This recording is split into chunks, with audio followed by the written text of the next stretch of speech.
What's the good word, Josh? Your boy DKB here. So we have a defensive tackle candidate coming in from a free agency recently released by the Seattle Seahawks in Al Woods, 6'4", 330-pound monster. And hopefully we walk away actually being able to sign this guy. I mean, we missed out on Fletcher Cox.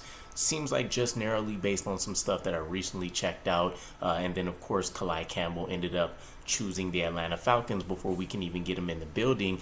In this case, we do have the Browns as competition, but I believe he is visiting the Jets first. So at this point, we desperately need to get at least one more veteran body in this defensive tackle room so that we can feel better about our approach to the draft and not necessarily have to rely on a defensive tackle room that consists majority of potential rookies as opposed to guys like Quinnen Williams and Al Wood, Solomon Thomas, which, you know, nobody's extremely high on, but at least he kind of knows the ropes and the throws of things. So what are we getting from Al Woods? I find this a particularly interesting option for us to look at. I mean, the defensive tackle class is no longer, you know, full of guys that are going to provide elite value for you. That kind of went out the door with Calais Campbell, but either way, it seemed like Poona Ford or Al Woods were going to be the most likely candidates to come in, but it's going to be a huge difference from what Robert Saleh and Jeff Ulbrich have tried to do so far, because Al Woods is easily going to be the heaviest man that we've had at the defensive tackle spot, where ideally we like versatile, highly athletic guys that can go and get after the quarterback.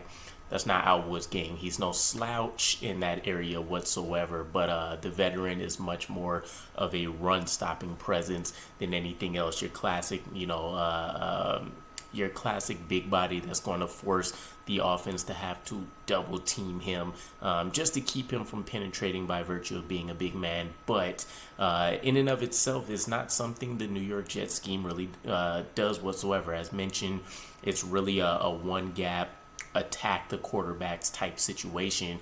We actually have one of the lowest ranked teams when it comes to having our defensive tackles line up directly over center in the classic nose tackle position. So I'll be interested to see how we plan on evolving this defensive line rotation to include a guy like Al Woods, considering we haven't done that so far in the first 2 years of Robert Saleh's tenure. But you got to like what you get out of Al Woods, one of the most durable defensive tackles you're going to find in the league, 78 starts across 155 games.